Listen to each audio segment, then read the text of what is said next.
Welcome back to measure theory for probabilists. Last time we discovered LP spaces, which were complete normed spaces of measurable and integrable functions. Today we will pick a special one, which is L2, and the things we're going to prove today are actually not special in measure theory. They apply basically to every L2 space, which means the space has to come with a scalar product, and which it has to be complete and normed, and the scalar product and the norm have to satisfy a simple condition. With that said, let's start. And we are doing this essentially because of only the next video where we are going to use this, where we will shed light on so-called densities, which you might have heard of in your basic probability course. And they have something to do with so-called absolute continuity, but that's the topic of next time. Today, we are covering the L2 spaces. So let's get started with this space L2 first. So scalar products. What are scalar products? I hope you learned this in linear algebra or something.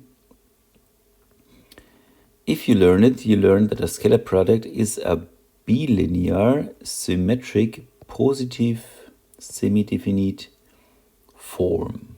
What does all this mean? Let's make this example here. So these angel brackets usually stand for a scalar product.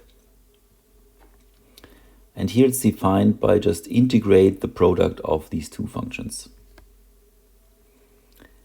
Bilinear means that for fixed g, the map which sends f to the scalar product of f and g is linear. And also for fixed f, the map which sends g to this scalar product is also linear. So that's bilinear. Symmetric means that f comma g equals g comma f. Okay, that's the case here because the product is symmetric. And these are linear, so these are linear in f and g because the integral is linear. And positive semi-definite, that means if you take f and you send it to the scalar product of, f by itself, then this is bigger or equal than 0. Okay, that's a scalar product, and I also explained to you that this here is a scalar product. Here it's important that f and g, they are from L2. So why should they be from L2? Because basically we had the Hölder equation last time, which was this inequality here. So how is this here? First of all, here I have a scalar product and not the norm, but this here, scalar product of f by itself is mu, and I integrate f square, and this is the norm of f square. So the 2 norm of f square. Okay, in this chapter, I will not write this 2 here, because that's fixed anyway, because we are in the space L2. So why do they need to be in the space L2? That is because, I could also say this here is f times g and the 1 norm. Is that true? No, that is not true, because this 1 norm here comes with absolute values here, and this scalar product here does not. Okay, that was not true, but For not negative functions, that would have been true.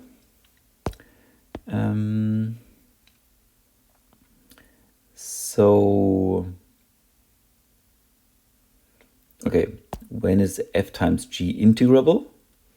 It's the case if the absolute value of f times g is integrable, and this here is the one norm of f times g. And an easy exercise is to compute that 1 is the same as a half plus a half, which means for Helder's inequality, I can have p equals q equals 2 and r equals 1.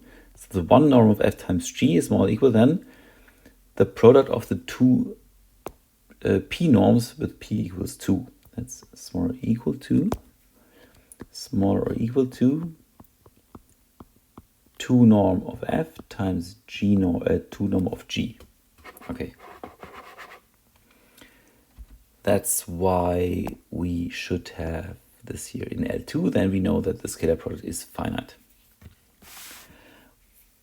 So there's a connection between the scalar product here and this norm.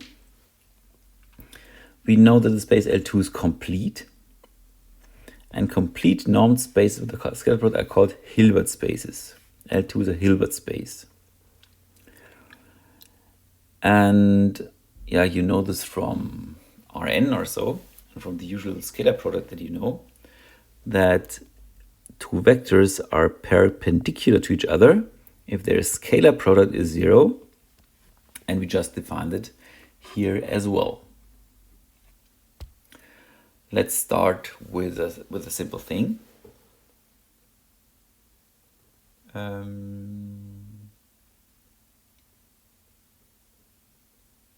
Yes, and remember, so the 2 norm of f is the same as f and the scalar product with itself.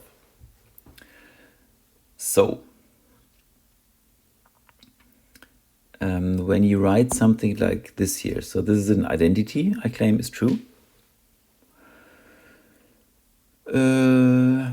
How can you prove this? You start with the left-hand side, f plus g square plus f minus g square. You can write this apparently as a scalar product of the function and itself plus f minus g, and then use bilinearity. So here I have bilinearity, so you have a scalar product of f with itself, f with g, g with f, and g with g. Which means this here is 2 times scalar product of f with itself plus 2 times scalar product of g by itself. And what else? I have f by g, g by f. And I have f by minus g and g minus g by f, and they cancel. And that's the reason why we're already done here. Because it was scalar product of f by itself equals the norm plus 2 norm of g. Okay. We need a main thing, which is the next one in these L2 spaces. Let me just say what it is. If you have a function from an L2 space to R, which is two things, continuous and linear, then you can write the function like this here, using the scalar product for a certain h, which you just don't know. But that then holds true for all f, which you put in to your function capital F. So you need two things, continuous and linear. It's clear that this here is linear in f because the integral is linear. But the interesting bit is the other direction. So continuous and linear maps are only those which are the scalar product. And in order to prove this, we need a basic decomposition. And you can draw a very nice picture, which you probably also saw.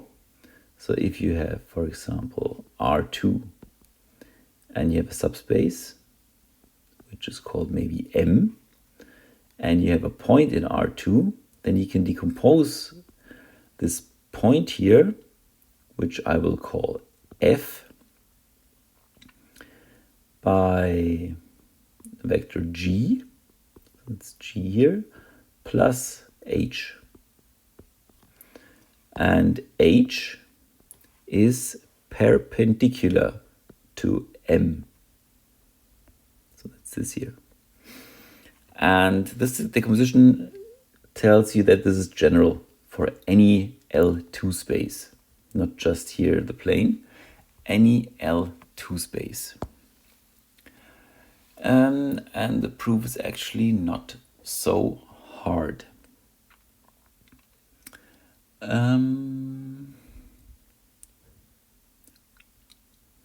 Yeah, so main thing is we need to find this point here. That point is defined by saying that that's the closest point in M to F. So we start by defining df, which is the distance of G to F, G element M, F minus G. So that's a distance. So this is this distance here. And it's an infimum here. So there are GNs which are close, which have a distance very close to this infimum. But since L2 is complete, we find G. So I just write by completeness, find G element M with F minus G equals dF. Okay. So what do we have to see then? So we have to see that this G here, it also defines the H, of course, because H is then F minus G, has all the properties. So G is in M. Okay, that's here.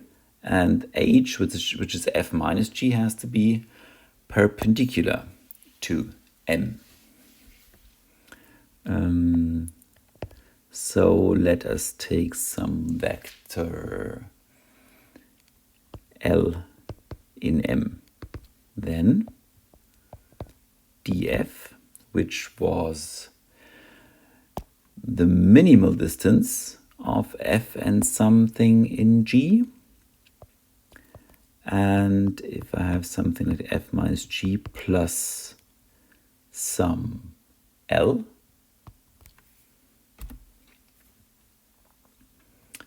and L is also in M, then also G minus L here is in M.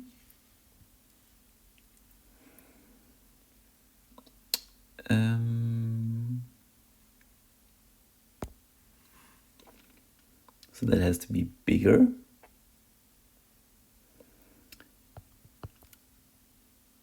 But I can again rewrite this as, well, using the parallelogram identity F minus G that we just had. So that's this here.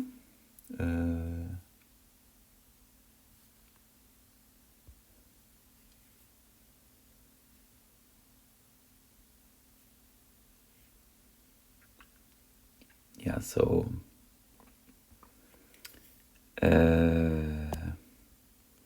have f minus g plus L. And I want to say, well, first of all, it's f minus g. Okay, that's not really the paradox identity, but the idea is the same, to write the 2 norm by the scalar product. So f minus g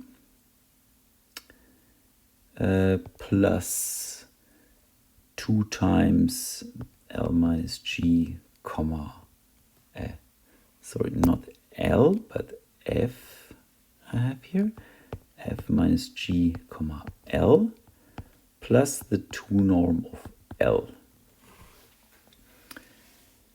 Like this here.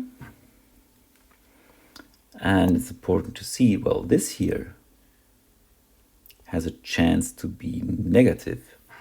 So L is just 3. So if this here holds, I can make L very, very small.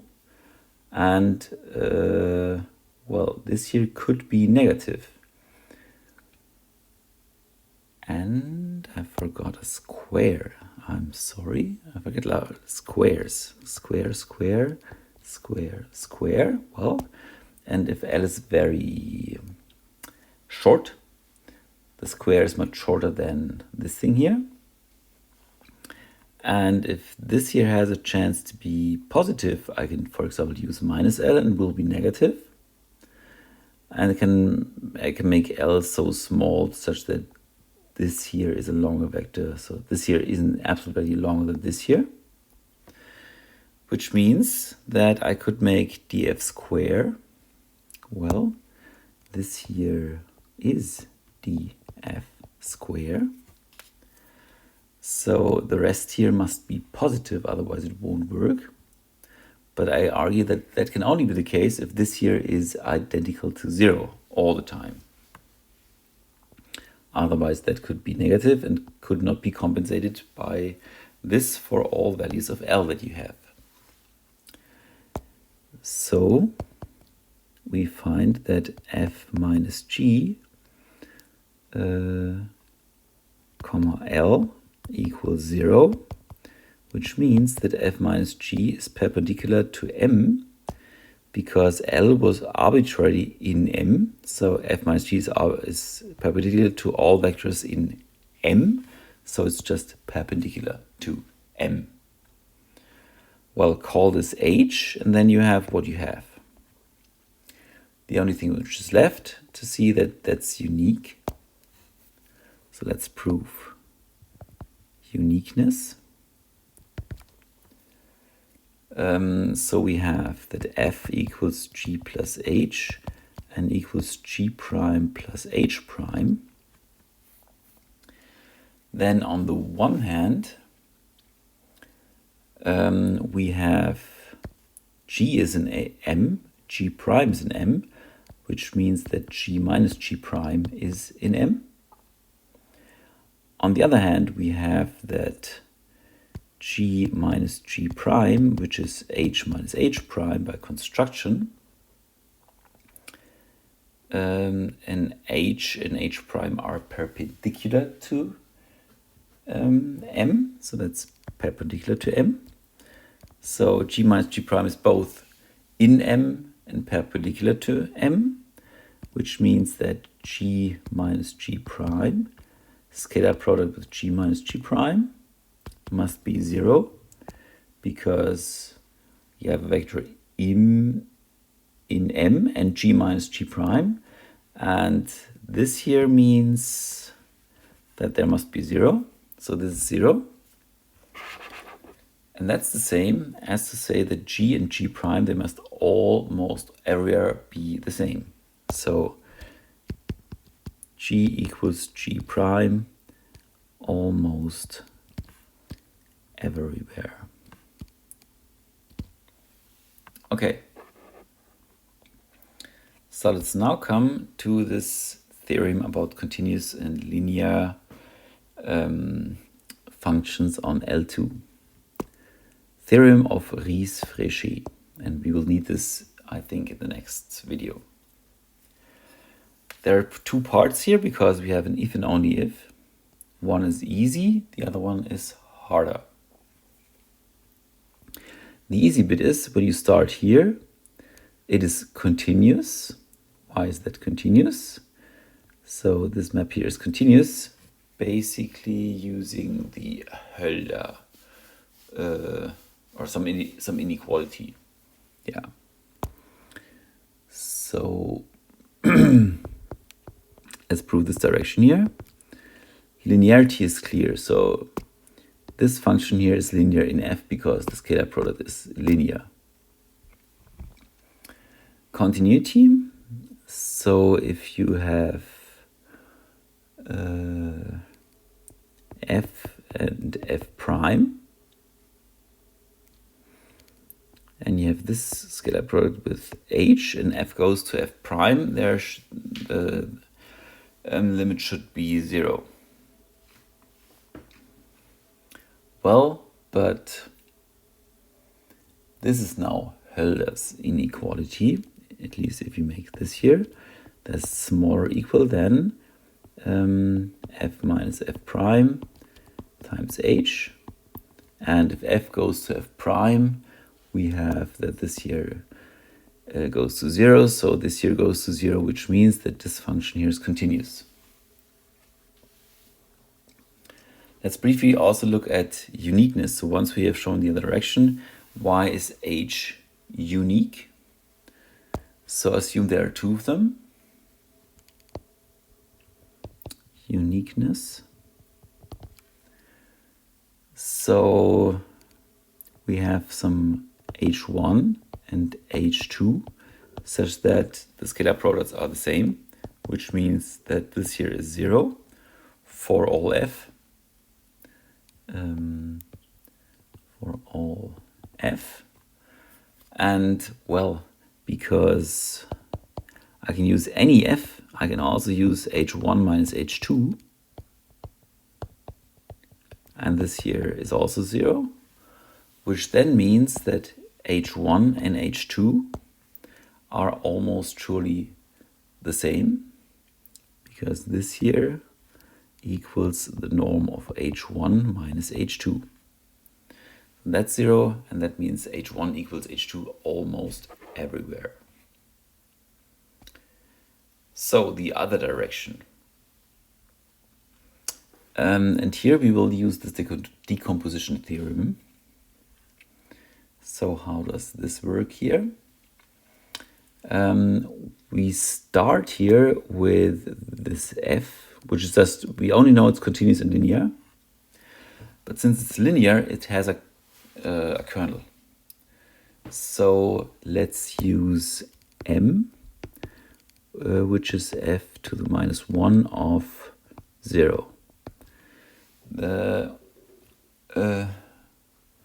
kernel of f, we know that's a linear subspace. This is a linear subspace. We also know it's closed for the reason this here, the set consisting only of 0 is closed. And since capital F is continuous, pre-images of closed sets are closed, so M is closed. So M is linear and closed, and we had this here in the decomposition theorem. We need here a closed linear subspace. So that's important. And we take any f prime which is in L2 but not in M.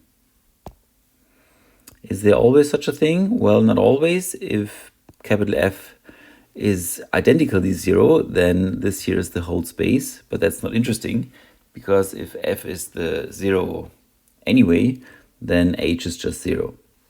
So that's not the interesting case. So we have this here. We have this, and using the decomposition theorem, we can write this f prime here. We can write the f prime here as g prime plus h prime with g prime in M. So when is G prime in M with capital F of G prime equals 0, and H prime is not in M, which means, well, F of H prime is not 0.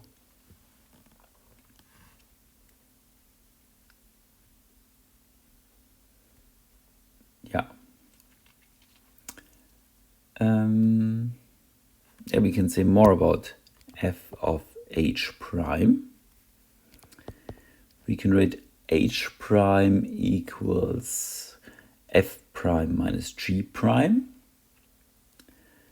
F of F prime, well, minus F of G prime, but F of G prime is 0 because G prime is in this kernel. And we also know that this here is not 0. So we can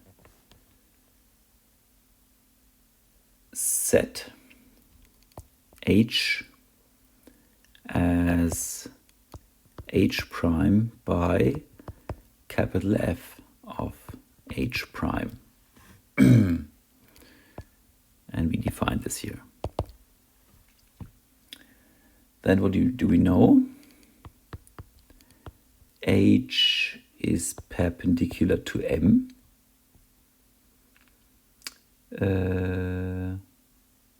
Because H prime was perpendicular to M. That was from the decomposition here. So H is perpendicular to M. And capital F of H must be 1 because of linearity. We just divide by this.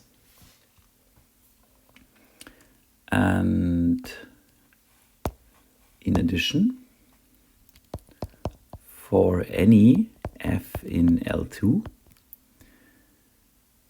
we can write the following. When we apply capital F to F minus F of F times H,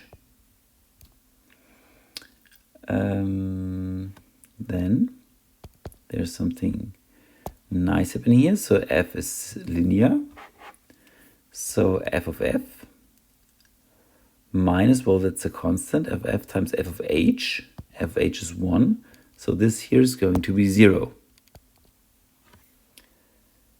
That means that this here is in M, because M is exactly those functions which map to 0.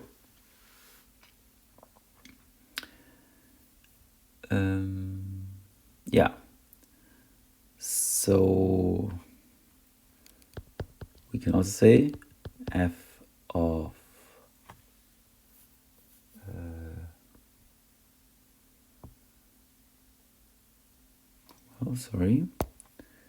we can also say,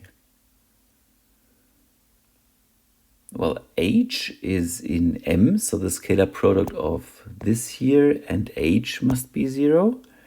So F of F and times H comma H equals F comma H, like this here. That's something we know. And what do we also know? Well, we can now write F applied to F. What's this?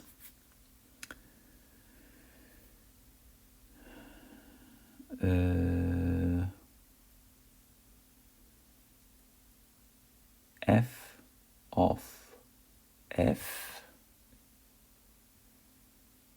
is, well, that's easy, 1 divided by H square, scalar product F of F and A times H, comma H. So that's trivial because I can pull this out here. I have an H square here. I cancel it, so that's trivial. But we also know now that this here is something. So f of h equals fh. So this here equals f comma h, and I will also write h divided by the 2 norm squared of h. And what do we want to have? We want to find an h here such that this here holds, and this here tells us we can just use this vector here. So this function h divided by norm of h square. And that means we are done with this theorem of Fréchet, which you might want to remember for the next video. Okay, see you then.